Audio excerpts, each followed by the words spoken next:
welcome to Horse Center, our Tuesday night live show. I'm here, Julie Ramjeet, with my buddy at Swiss Army Sean and the one and only Lori Bourne. So excited to have you, Lori. Thank you for joining us. Thanks for having me. So, you're kind of a vet in this industry, and I want to take it back to the very beginning. Probably what, Shenandoah Downs days? Where did you really get started? Let's talk about that, how you ended up on a horse. Well, my dad's a blacksmith. He was a blacksmith in Maryland for years, ever since I was very small. And I would go to the racetrack with him. He'd gallop probably 15 or 20 horses, shoe a few, and then we go to a training center called Ray Ann Farm in Harford County, and he'd gallop 15 or 20 more babies. And the last set, I was allowed to get on the lead pony and go with the 2-year-olds. So if we went to the gate or if we galloped around, I went with the last 2 sets. So I kind of got acclimated that way. And what age were you then? I mean, when do you think it hit you like, man, I want to ride the racehorses? I was probably like 6 years old when we were doing that. Wow. So, yeah. And then I showed a little bit. A friend of ours had some nice show horses up there, and I showed her ponies a little bit. Started galloping horses. My senior year of high school, I only had 3 classes, so I galloped early, and then I went to school for 3 classes, or I went to the races for the classes I was supposed to be at school. So, and actually, I played a lot of sports in high school, so I wasn't for sure that I was going to be small enough to ride races. And I said, well, if I can't do that, I'll barrel race or something like that. Well, it ended up that, the more I galloped, the more I wanted to go fast and be a jockey. So about 16, when I was legally galloping, legal age to gallop, that's when I decided I probably wanted to do a little bit more with the racehorses. And that's so exciting. So tell us about your first race. Now you're a trainer, owner, outrider. You kind of do a little bit of it all. But take us back to that very first moment, your first race ever. Well, I was lucky enough to get hooked up through a friend of mine that actually I seeked her out because she had a young horse that I was interested in. And she introduced me to Odie Clowen. And so I worked for him for a couple years. He knew that I wanted to ride. And I rode my first race for him on a little filly named Carolina Girl. She finished 4th. It was very exciting. I wasn't really nervous. I was kind of nervous until I got on her back, and then I was fine. And then the next horse I rode, I ended up winning on a horse named Dueling Swords for a guy who only had one horse on Blueberry Hill and Bowie. His name was Robert Rackey. So I kind of got a good taste the first couple I rode. Sean, I know you want to jump in on that. Go ahead. Yeah, absolutely. Lori, so you have, we say everybody's done everything. You literally have done everything. So give us your career highlight with being a jockey, trainer, owner. Give us one of each. I guess with the jockey part, there was this particular horse that I won 25 races on, and he was probably like a highlight every time I threw a leg over him. Tell us his name. Hunter's Hood for Henry Mercer. So that was probably the most accomplished I felt with a single horse. As a trainer, I won in my first stake race, a little filly named Courageous Valor. As an owner, of course, if you raise one and they win, that's just like, doesn't get any better. And I was able to do that. Most recently, with a filly that I raised named Rockstar Princess, and she currently had a foal in 2022. So trying to keep her little legacy going. She was a pretty neat filly for me. And we still have her. Of course, we'll have her till she's no longer able to be here. like we do most of them. But yeah, that's probably, you know, the three biggest things that stand out. So I imagine in your moments when you step in as an outrider, you get a little bit of that thrill, right? That little bit of that speed, adrenaline kicks back in for you. Is Oh, absolutely, absolutely. I'm lucky to be able to do that job. But like anything else, if it depends on what you're sitting on, if you're, you have to have a horse that likes it and that'll do the job, because you can't do it by yourself. But yeah, there's nothing like catching a loose horse. Nothing like helping somebody out that's in trouble. It's just it's a tough job, but when it goes right, it's a rewarding job. we've got a comment coming in from my husband. I always need a pony. LOL. Oh my gosh. Every morning we laugh. He's like, I need a pony, Lori. And I was like, I'm sorry. Sorry, buddy. Can't help you. No, He tells me he loves to give you a hard time. oh, yeah. He makes me smile every morning. He makes me laugh. Are some of those horses the same as you? Like the horses get that adrenaline too, and they kind of want to run a little bit more than just be the pony? Oh yeah, there's some that you just don't catch. I mean, it's just some of them are good. Some of them are good at being loose, and yeah, I've gone pretty fast catching a couple. And a lot of your ponies are ex-race horses, right? All of them. Yep. I can't imagine sitting on anything but a thoroughbred. I love that. I'm a huge fan. And that, like, they're my favorite. So do they get confused? Do they get confused sometimes? Like especially if they're like one of the first times they're doing it, do they think they should go in the gate? I tell you, they're so intelligent.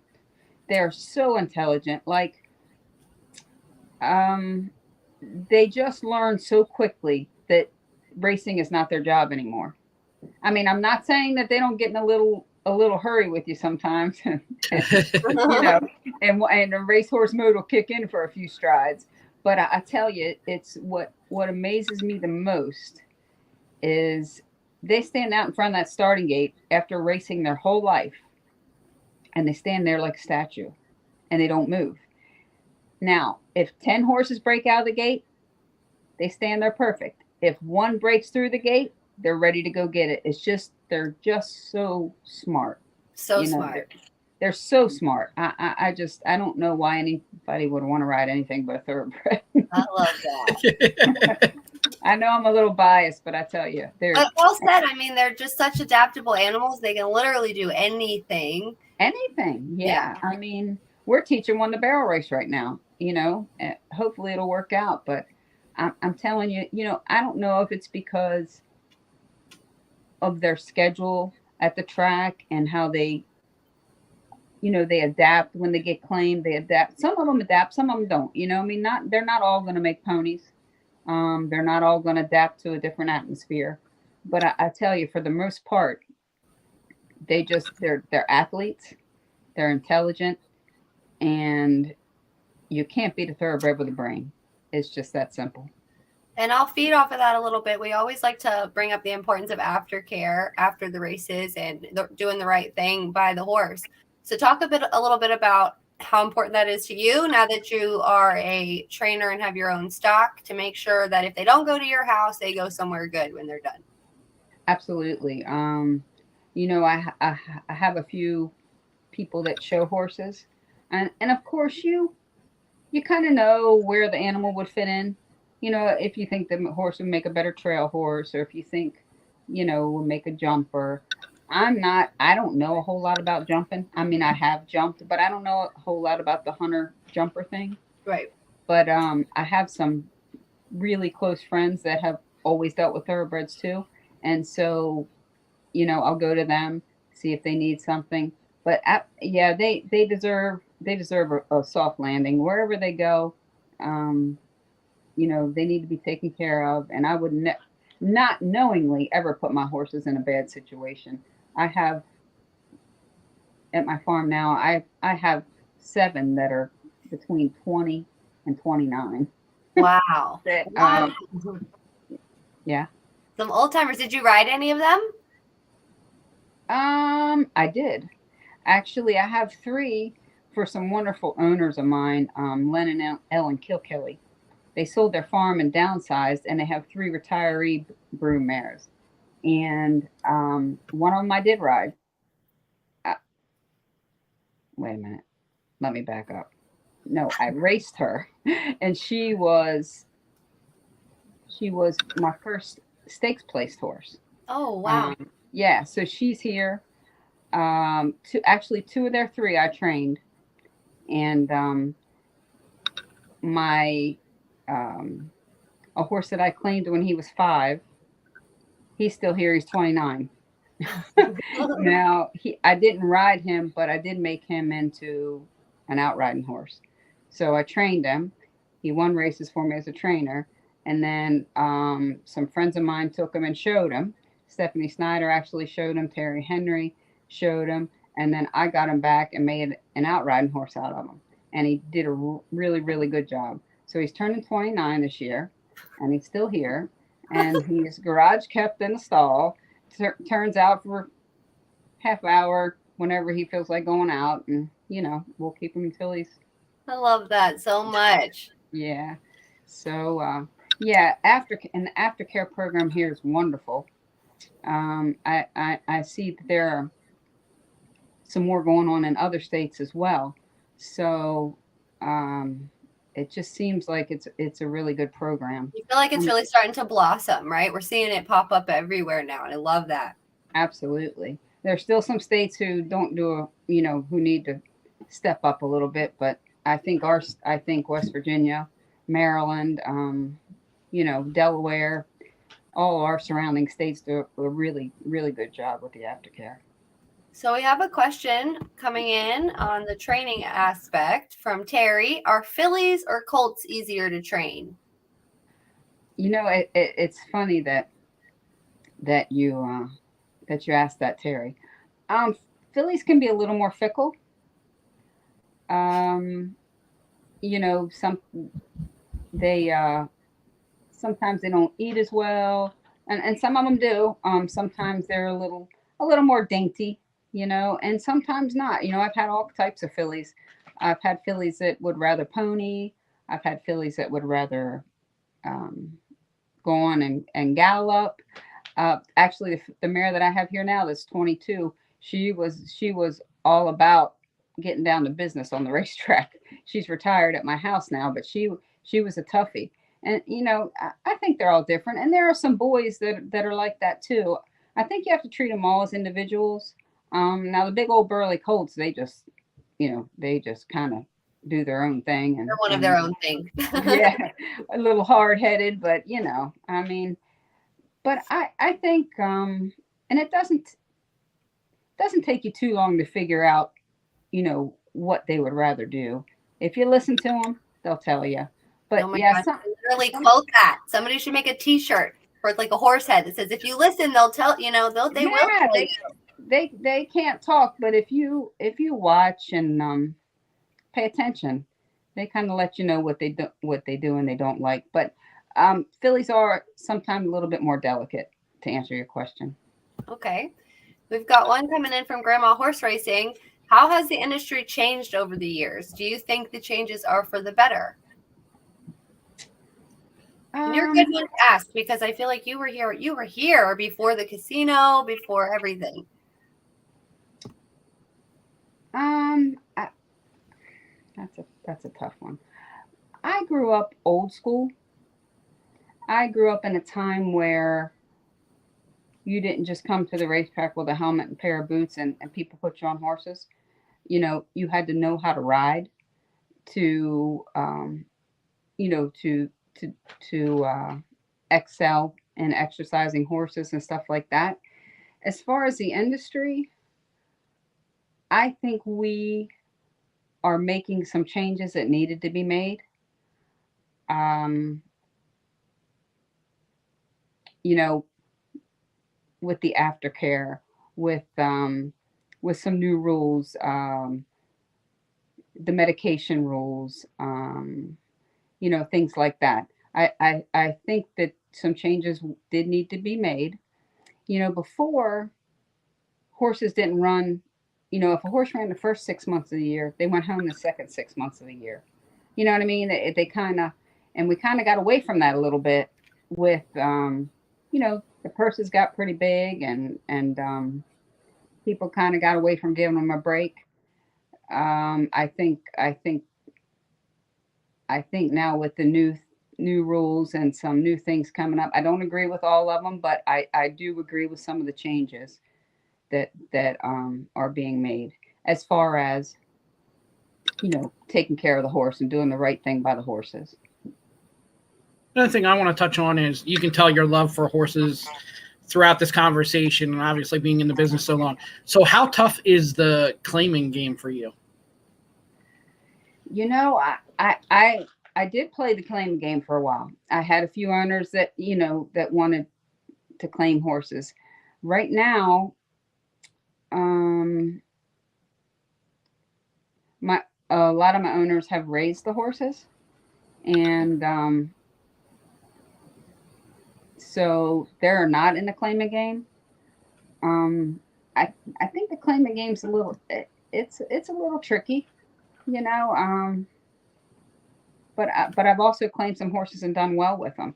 Sometimes just a change of pace, a change of scenery, a change of trying to get them happy. Horses kind of flourish, and some don't. I've claimed some that I didn't do good with.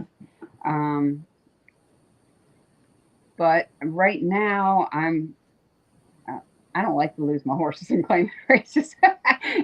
I get attached to all of them, but I understand. I understand it's a business, and that's. And I want to ask that question. I'm going to interrupting, but I want to ask you so I don't forget. Being a woman, I've asked several women trainers the same question, and it's something I personally struggle with, where I've teetered. Do I want to take the step of trying to run my own outfit? But the thing that keeps holding me back is the emotional part, the attachment of, could I handle letting one go, or claiming wise, or God forbid something were to happen?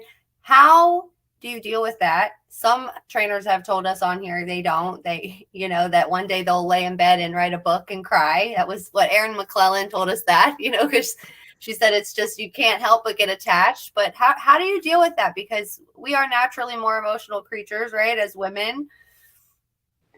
Absolutely. I've had horses claimed. I've claimed horses back. I've had horses pull up bad. I've had to euthanize horses, and it is not any easier if you, as an outrider, I'm there. We are, as outriders, we go, if something happens, and it's not any easier if you've seen it once or if you've seen it 10 times, especially if it's a horse you've watched, over the years, or, had any kind of attachment to. I personally don't see how people can't get attached. I love all my horses. I love whether they run for 5,000 or stake races. I love them all. But do you think it varies versus like someone who's a little smaller versus big outfits? When they're running the numbers, is it easier to not get attached with large barns, I guess is the question. Well, and I'm sure it is. I'm sure it is. Like say in the claiming game, you might only have them 10 days.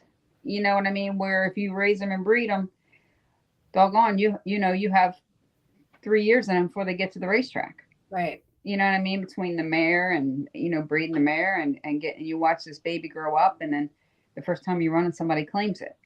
I that's not easy to have do. You ever tried to get one back? Like, have you had a baby, go in, get claimed, and then you go back after it?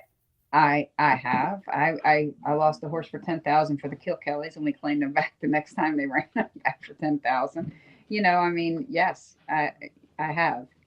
And luckily none of the ones I raised I've lost. So that's a plus, because I don't know how I'd handle that. So we have another question in from Grandma Horse Racing.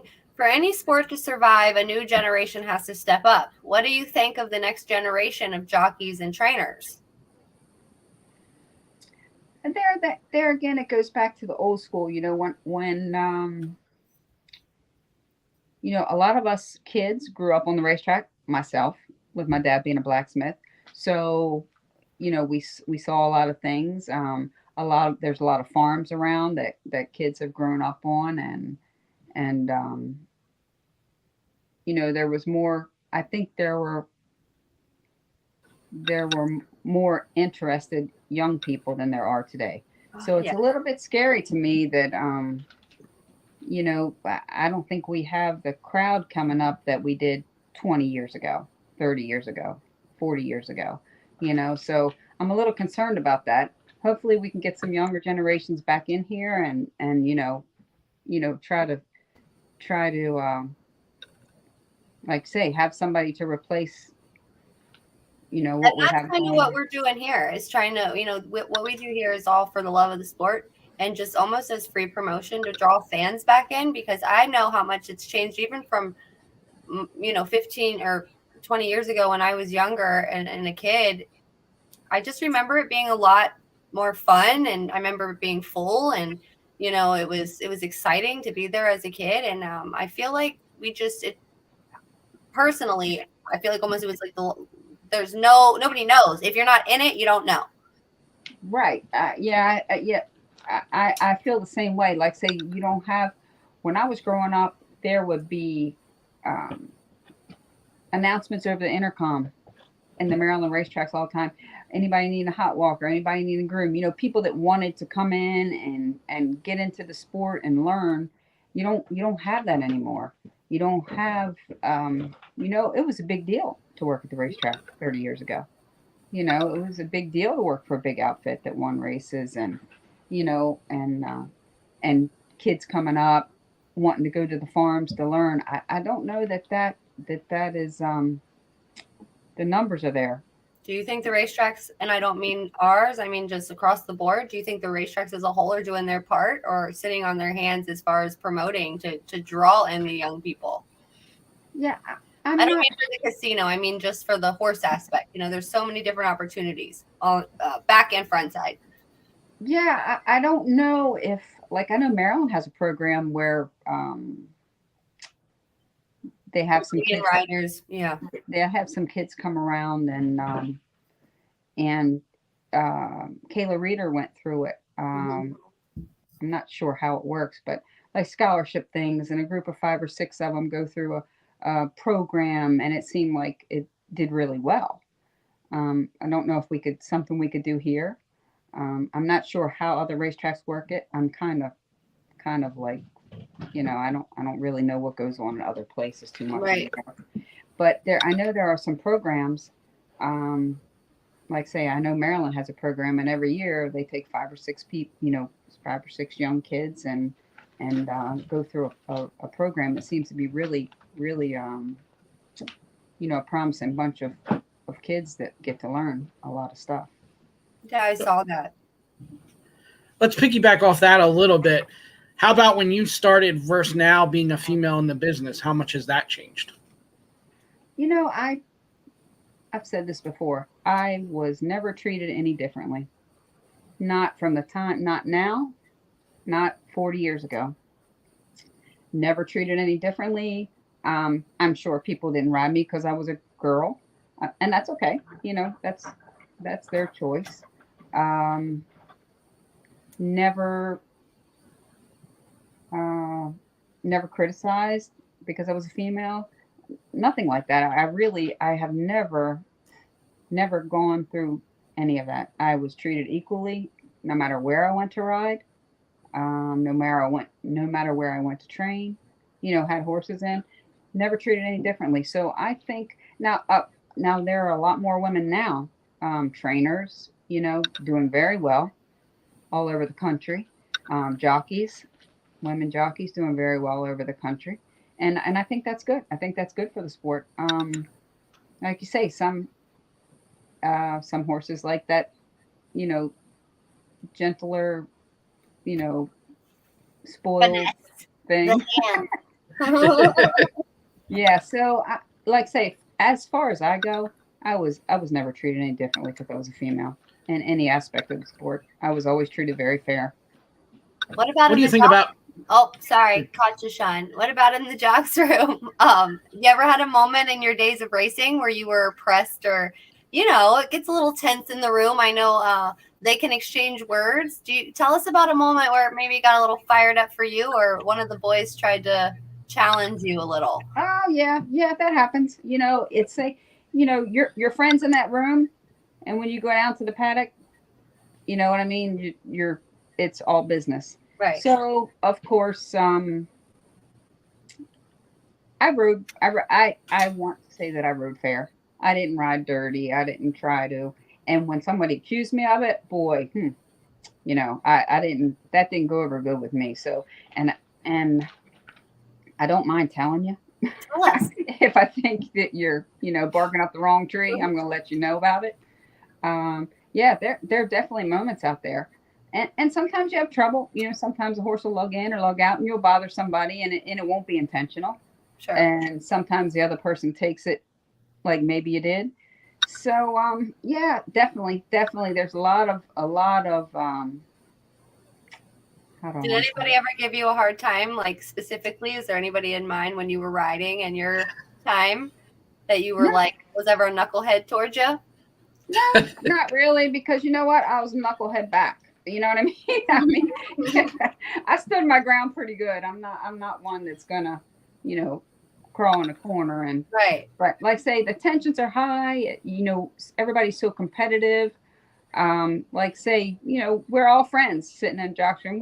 We can talk and eat lunch or watch TV, but once you get a leg up on that horse, it's business. You think it was easier or harder to be a jockey when you were a jockey compared to today?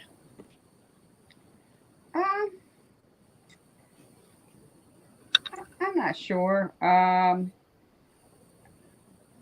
think if you work hard and you show up and you're dedicated, somewhere along the line you're going to get a chance. It's not easy. Like say, but it's worth it. There's a lot of long, early mornings and long days, long nights. But I think if you show up and you're polite and you work hard, I think you always get a chance. What does your daily schedule look like? What does your daily schedule look like right now? Well, that's before the knee, right? We're coming back with a fresh knee. So what's it going to look like when we come back with the fresh knee? Well, I get up about 3 a.m. Jeez. Yeah. My inspiration, ma'am. What? I get up about 3 and on purpose? Yeah. After working the races and we run at 11:30 sometimes? Yeah, it doesn't matter. Wow. I get up at 3. I get there about 3:45, do my stalls, and, I outride full time. So, 3 or 4 mornings a week I work. And so I open the track at 6:30. My dad, bless his heart, he feeds for me at the farm. And then he comes in and tacks up my horses if I have to outride. And, we get them out. Then I get done outriding, put my pony away, feed everybody, take care of them. And then I have 13 at the farm. So get those taken care of. We have a horse that we try to ride, several times a week that we're trying to take to the RRP. So he's on our schedule too. And right now it's a little slow with me being laid up here for a few more weeks. But yeah, and then 4:30 on the nights we race, I head back to the racetrack, and usually get out of there between 11:30, 12 at night. Wow. It's Grandma Horse Racing came in and said, I feel like I'm listening to someone with the same work ethics and values I was raised on. And then we've got Tommy with a question. Is the old Shenandoah track still there down the street from Charlestown? I'll let you take Shenandoah is not there anymore. However, all the barns are torn down. There's nothing over there anymore, but they have made a training track. So I think it's a little over so a mile, and it sits directly across from the stable gate at Charlestown. So you cross the road and you can go over. It's basically for pony horses, horses that just jog, babies, green horses, and it eliminates a lot of the traffic up on the main track. For young horses that aren't quite, you know, um, ready to go to Is the it big time. open? Is it open now? Well, right now we're kind of down for the something with they're doing some kind of drainage thing Oh, that okay. is mandatory. It should. I think they said they were going to open back up, try to have it back and running in June. I think. But Okay. yeah, but when it is running, it's an asset. It's a big asset. Let me ask you a question. I always heard as a youngster growing up, personally, when they made the decision to tear down Shenandoah and the track and everything, that a lot of people were upset because I heard the surface at Shenandoah was actually really good. I heard that. I when I first got here, I came here in April of '90, and I was here 3 or 4 months and had a really bad accident, and I was off for a year. So I got a lot of business from Shenandoah Downs. A lot of little people. I was a new girl. Most of my business was the small people at Shenandoah Downs. Right. But And comparables, like surface wise, we talked to TD last night. We talked to JD a little bit last week, just about surface across the board, how they differ at each racetrack, how they hold rain, and everybody that I heard that was riding back then said, man, they could have tore the grandstands down but kept the track. That the track was just, the surface was much better. Do you think that you see a difference in that, as far as, you rode on it, and then you worked on Charlestown? Talk to us about how that plays, like with off tracks, or it makes a difference, right? it does. It does, definitely. I didn't get to ride at Shenandoah. I did work horses. Oh, okay. I did work horses. It always seemed good. You know, I didn't know. I thought you rode at Shenandoah. When did they actually stop running there? I'm not sure. I don't know. But when like I say, I came here in '90, and it had been, they Shut hadn't down. run there in several years. Okay. In '90, the grandstand was just about falling down, and Okay. but the track was good. The track was always good. And when I was coming up here riding, I had the bug, and I would come up from Maryland. Charlestown could be sloppy wet the first two races, and it would dry out so beautiful. You know what I mean? I always thought that. I said, man, this track really dries out good. I, you know, our surface is good.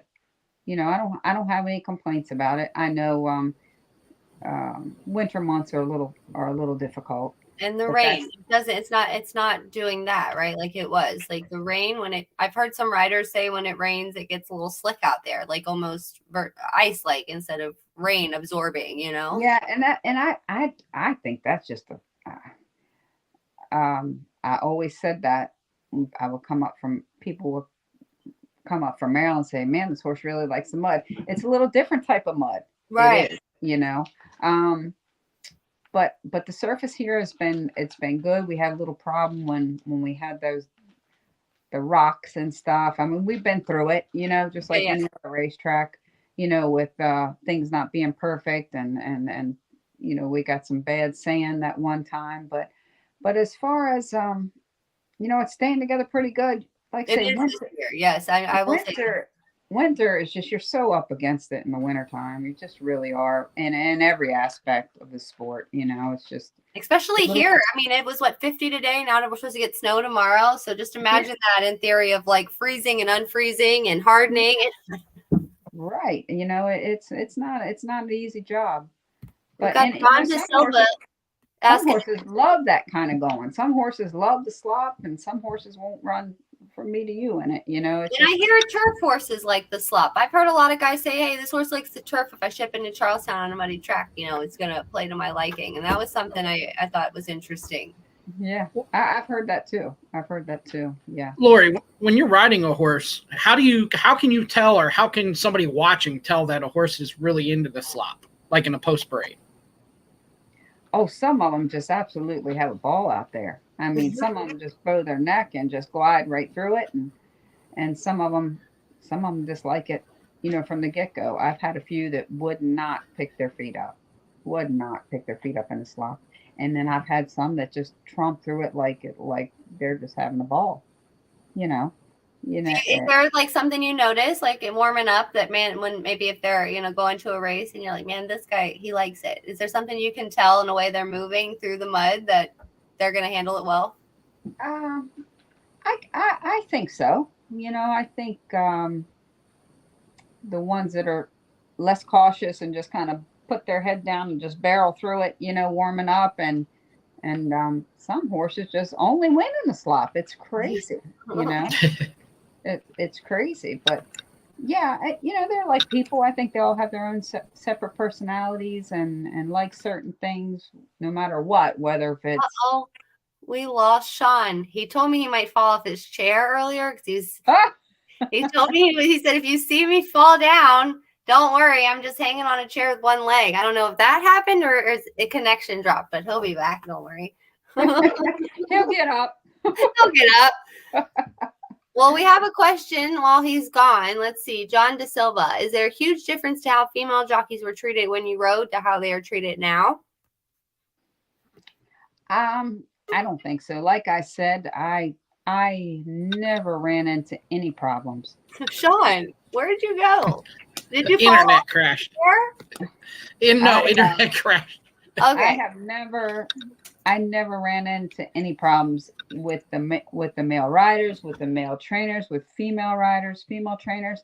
I did not have one bit of trouble. So I've been away from the racing part, jockey part, since August of '98. So if things have changed, I haven't seen it. But when I tell you I absolutely had zero problems, I really did. Nothing. We have one from my husband. It's going to Uh-oh. snow, Miss Lori. Does he need a pony again? He said, it's going to snow, Miss Lori. LOL. You just be there at 6:30. Then we've got Tommy. He said Shenandoah closed in 1976, then briefly opened in 1978, then used for training after that. Okay, nice. Thank you for that information. I wasn't sure. So it closed a little earlier than I thought. Yeah. So Lori, what's the plan for 2023? Sorry, Sean. What's the plan It's for okay. 2023? Once we're up and running good with the knee. I'll go back to the same training my couple and outride and see what it brings. I'm never going to be out of the business. I hope not. Just keep on keeping on. I have a few young horses and try to get them going and see what happens. Let's circle back because I didn't ask when we were talking about you being a jockey. When you finally made the decision at 16 to be a jockey, how was your family with that decision? My dad, like I say, he still shoes horses to this day. He's 82 years old. He still shoes all my horses. So my dad kind of saw the writing on the wall, so to speak. My mother was a cashier at Giant Food and ran their office. So she was less than pleased, but she knew there wasn't much she could do about it. Every time I would have a spill or something, she'd say, can I interest you in a secretarial position? Can we do something else with your life? Can you not do this? Can you? But she supported me, both of them. My family supported me. They came to the races when they could. I no problems from them. Like say, my mom was nervous, but she knew there wasn't anything she could do about it. So, like say, she came to the races when she could. Even when I trained, she came to the races when she could.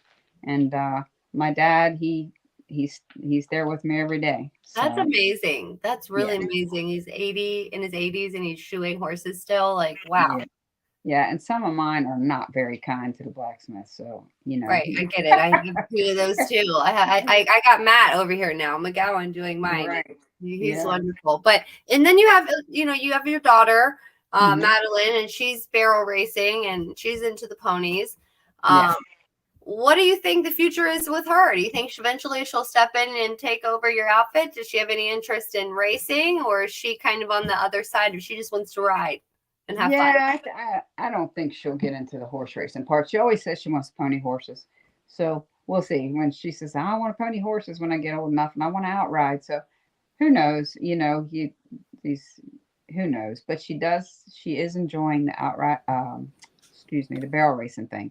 She's had a couple really good years. We don't go to any big shows and Sure. stuff, but we just have a couple little backyard horses that have done us proud. She's had a couple really good years with the 4-H and the barrel racing, and so like I say, we're going to try to get. She said, "Best daughter ever." Had it up on the screen there. She said, "Best daughter ever."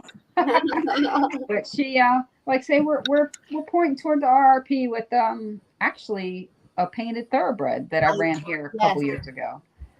We're trying to teach him, barrel racing and a little bit of the trail and stuff like that. So hopefully we'll make the cut for the RRP and we'll be there in October. So that's another thing on our 2023 agenda if we can get it done. I love that. And my mom chimed in and said, "And winning a few in 2023." Absolutely. Yeah. We need to get started there. Maybe we'll start that off tomorrow night in the last race. Fingers crossed. With Andre and his pony. Yeah. Oh, and you're out now. So who's kind of running the show for you at the barn? As far as horses that are in, I better not see you hobbling in the paddock tomorrow. Oh, I stayed up top. I did go. I had 2 in last week, and I did go to both of them, but I stayed up top. Like say, my dad's there all the time. My exercise rider Kimmy, she's been running them. So it's kind of a team. Everybody's pitching in, and it's been good. Jamie ponies for me.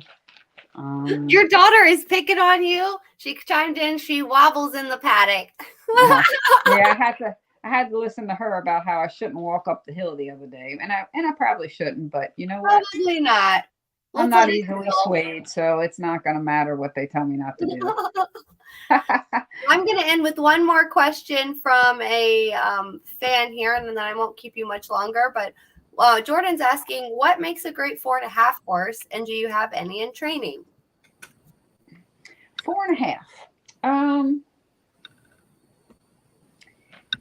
They have to like to leave that starting gate in a hurry. I know that. I used to love riding fast 4.5 horses, and I rode some fast 4.5 horses. I mean, I don't know what makes them. It's just they have to be super fast. It's a different kind of speed. It really is. I mean, it is speed, and it is really, really fun to ride one of those. But like say, they'll stand in the gate and hopefully they behave themselves, and when that bell rings, they are gone. They're gone. I mean, I rode some horses that I thought, I don't even have to pull my goggles down. This horse is so fast. I mean, that's being a little cocky, but I rode some really fast horses, and boy, did I have fun. I really had fun going 4.5. Some horses just like it. Some horses are just fast enough to leave there and just run. And even a closing 4.5 horse, they're a blast too. Horses will close going 4.5. So it's a really fun race to ride. You just got to hope that things go your way and you don't get into too much traffic, and you're in the wind, gone. So you brought up your horse tomorrow. What are your thoughts on that horse's chances tomorrow? And does that horse like the slot, because you may be facing that? Well, we're going to find out, because she's only run a couple times, and she's a little bit of a misfit. She likes to mess up in the gate a little bit, so she spends a lot of time over there in the mornings being taught to behave herself. So hopefully, we're running her a little cheaper tomorrow night, so hopefully that'll help. Maybe she'll love the slop. She's one that she's one that has never run in it. She's run 2 times and neither time in a slop. So maybe she'll break, and she's going 4.5. So maybe she'll break on top and like the slop and behave herself in the gate, and we'll see. Andre said she better like the slop, LOL. Boy, between my husband, because my husband and your daughter, I don't know which one is. yeah.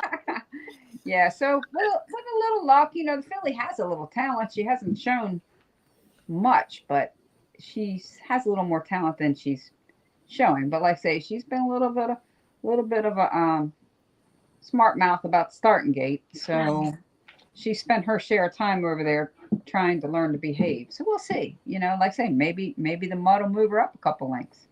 Just Love have to it. see what happens. Then all I got is one more comment or question. You got a lot of pull in Charlestown. Can we get rid of the post-time drag that we always hear about? Oh Lord.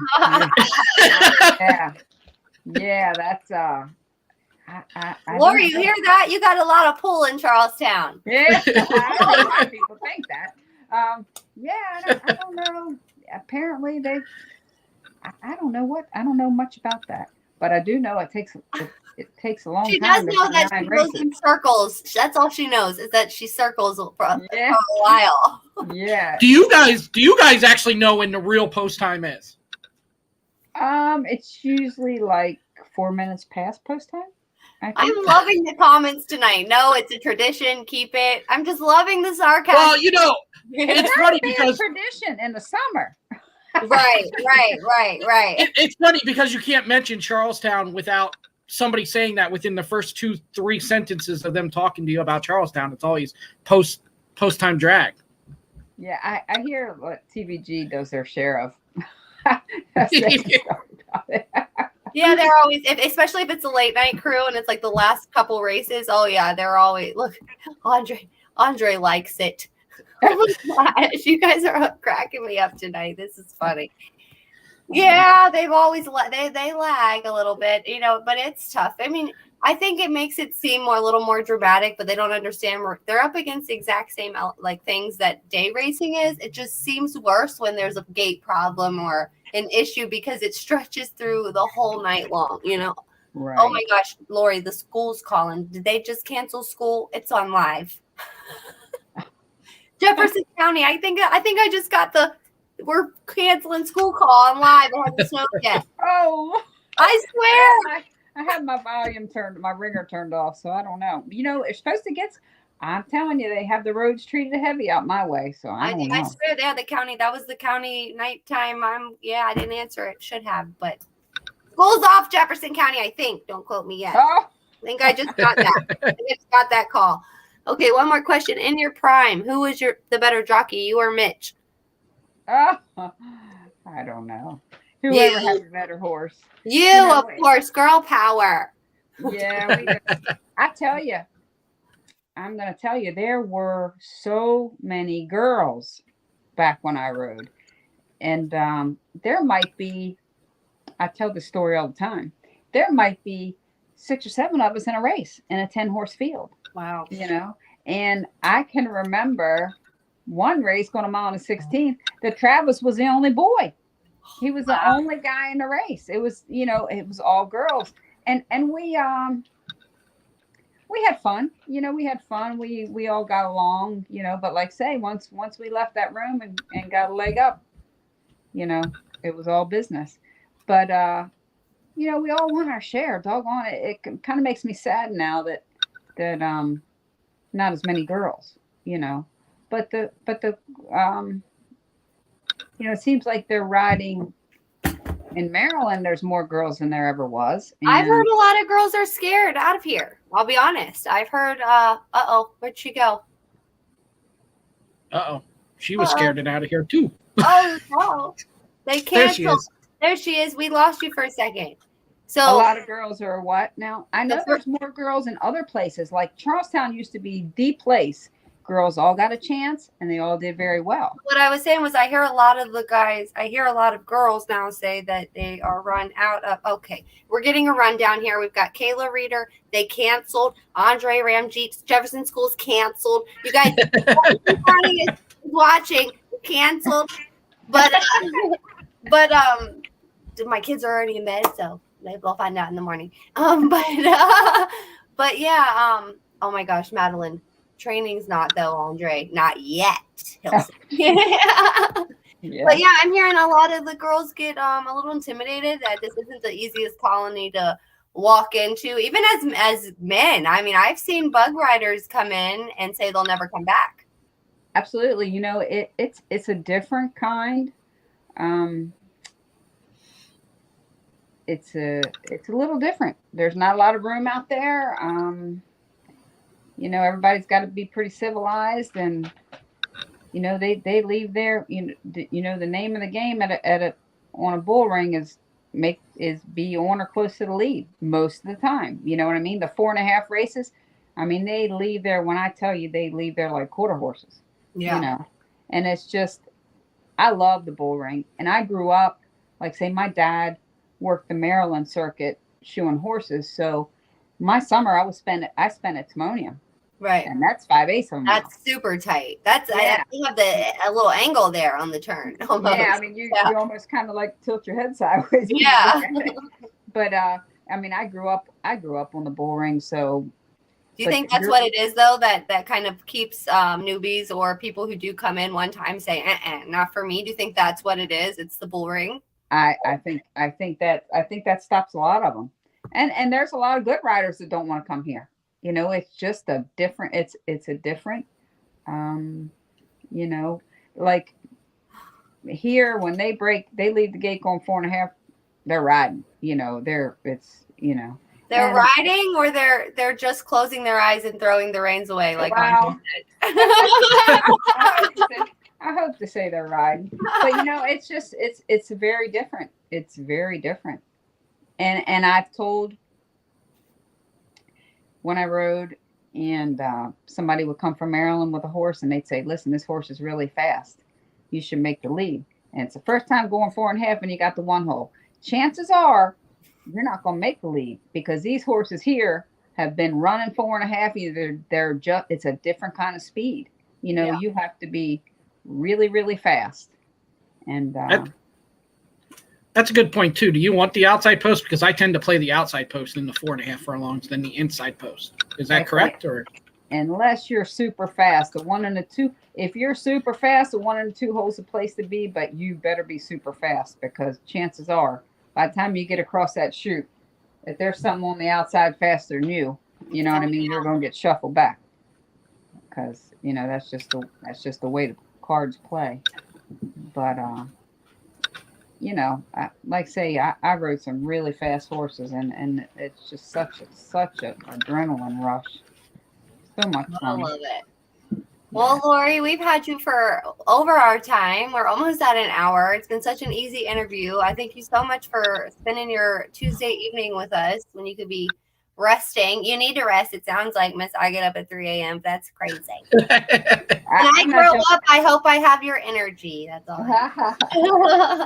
Yeah. Well, thanks for having me, guys. And oh, thanks for coming, especially here. You Absolutely. know, starting out here, you know, with horse racing today, some people were apprehensive of, you know, the locals, and I'm really glad that you got on and I'd share a little bit of your story and, you know, bring a little light to Charlestown. And you're definitely one of the people that keep it running every night. So we are so grateful that, you know, you jumped on with us tonight. And I thank you myself too. Thank you for being open to doing it. No, anytime. All righty. Well, that's it. You have a good night. You heal, and we'll be watching you, you know, this year, see what you've got. And I'm sure we'll have you back on in the future. All right. Perfect. Thanks, guys. All right. Thank you. Yeah. All right. That was a good interview. Absolutely. I love it. You know, she's got some good stories. She's somebody that we could talk to forever. Clearly, it's almost been an hour. We've got Grandma Horse Racing. Thanks again, guys. Wonderful guest. Great interview. Yeah. Thanks, guys. She's wonderful. You know, she's just bet in the game. She's She's no nonsense, and I've always liked Lori, and she's a good horsewoman. And at the track, she's super quiet. She keeps to herself. You know, she does her job. She doesn't bother anybody, and she's a good rider. Like, you know, but regardless of the jockey days, she can still ride. Great interview, Raina. It's always fun too to hear somebody that's done multiple jobs and been around for a few decades where they can compare. So, one thing though. Her dad being, in his age. Yeah. That's amazing. The fact that he still gets to play up, it's like he got her started in racing almost, and then now he gets to help her in her racing career. To still be present for that is pretty special. Yeah, and you always hear about that. I mean, once you're in the game, and you can speak on this, but once you're inside the game like that, you don't want to get out. Like she said, she hopes she does it for the rest of her life. So I'm sure if it gets to the point you can't, it's got to be very hard because that's all you're used to. That's what you want. That's your adrenaline. So it's definitely been her life, and she loves it. I love that. You hear that Charlestown, the track with the highest purse for stakes for female sprinters in 2023 outside of the Breeders' Classic. Did you hear that announced today? I did not hear that announced today. I did. But I guess so. Yeah, thanks, John, for bringing that to it. Yeah, they raised up the post or the purse a little bit on the female sprinter side. So I'm just hoping my husband rides one. I thought of this the other day with the whole Pegasus thing. A lot of people say it's not that great of a field. It's still a very competitive field. But, I thought maybe John De Silva should be out at Gulfstream because that field would even be better, right, John? I mean, John does a great job putting stuff together for PA Derby Day and all the park stakes. So I'm sure you put John in charge there, he would get the Pegasus. Listen, I'm sorry, right? I'm sorry, but I just kind of have to disagree with that comment that it's not a good field. I mean, listen, if you think that's a bad field, I don't know what to tell you. Yeah, it's just the state of horse racing at this point. But what's funny too is we bring that up to state of horse racing. I believe Rich said today earlier in the show that in 1910 there was an article written about how horse racing was dead and it wouldn't compete how many years. And here we are 113 years later and we still got horse racing. So no matter what, there's going to be naysayers in anything that we do in life, and we'll wrap it up with that. And no matter what you're doing in life, whether you're in horse racing or you're just, doing whatever it is that inspires you to be happy, there will always be somebody telling you that you're going the wrong way. So, do what feels good to you, right? That's why we're here. Yeah, absolutely. All right, what do we got tomorrow? So tomorrow, Rich, and I guess it will be Terry, they kind of switch days, I believe. We'll be doing Gulfstream tomorrow. Nice. 11:30 a.m. Eastern time with their handicapping show. And then we'll be back tomorrow with Willie Martinez, another finalist for the George Wolf Award, and will be another fun interview. I'm excited to talk to him. Jamie woke me up and she said, "Don't worry. He's the life of the party. He's super easy to talk to." Oh, yeah, absolutely. I've been on when he's been on the show before. Absolutely easy. Be another fun conversation. And then Jockey Survivor, we were down to 4. I know at least 2 advanced. I'm not sure about the other 2 yet. I will find that out. Pickswiththeprofessor.com, at Professor Sides on Twitter, Professor Sides on YouTube. Also, I posted, now we'll have, I know Julie wants to write some articles too. We're going to up the product, up the stuff we're putting out. Allison Logan's also going to intern with us now and write some articles too. So there'll be some stuff on the website. And then one other. Sweetie, I met her, sorry, because she got on TikTok and about helping her locate a horse. And I was just like, absolutely. So how cool when you told me that it was her that's going to jump on and, throw out some articles. I love that. So love hearts. Yeah, absolutely. And then another, it was out a little bit last week and I keep forgetting to bring it up at night, but we've had trainer George Bryant on a couple times. Was absolutely, talk about a life of the party. George Bryant was absolutely a trip every time he was on. He told us about how when he had cancer and beat cancer and all that. Unfortunately, that cancer did return. Best wishes to George. He beat it the first time. He'll beat it again. Yes, we'll definitely keep there's always, yeah, and there's always a spot here for you, George, when you get better to talk and everything else, and we're always available. We're always here. got the wolf ballots in the jocks room at Parks waiting to be filled out, and we'll take that. We'll say we went wire to wire. We'll let it leave it there since we got Willie coming on tomorrow. And I hope everybody has a fabulous Tuesday evening, and we will see you tomorrow. And I think, yeah, that's it. We'll see everybody else in the Winner circle. winner circle. I have to drag it out because I got to find the ending. It's always funny with me on the endings. I have to. It's like a thing. It's like a thing. I have to make it. You know, I can't ever do it right. Okay.